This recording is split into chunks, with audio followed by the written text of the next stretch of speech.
एक बोलायचं होतं.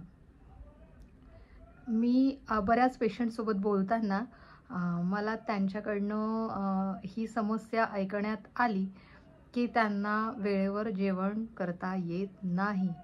बऱ्याच जणी तर दुपारी 1, 1:30 किंवा 2च्या नंतर जेवतात.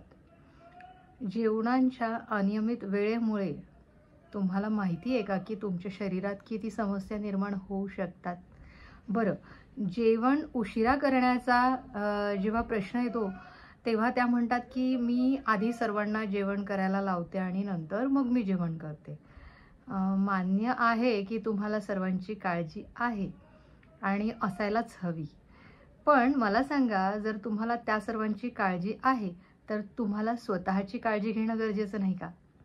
कारण जर तुम्ही स्वतःची काळजी घेणार आणि व्यवस्थित राहणार, तरच तुम्ही इतरांना एक आरोग्यदायी जीवन देऊ शकता.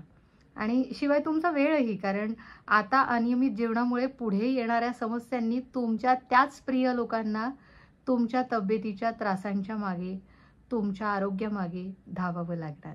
अशी वेळ येऊ नये म्हणून 2 वेळेचं जेवण नियमितपणे करा आणि त्या वेळा पाळा. सकाळी 10, 10:30च्या आत जर का जेवण होणार असेल तर उत्तम, आणि संध्याकाळी 5:30 ते 7च्या आत जेवण शक्य असेल तर अप्रतिम. आणि तुमच्यामुळे तुमच्या घरच्यांनाही योग्य वेळेवर जेवणाच्या सवयी लागू शकतात.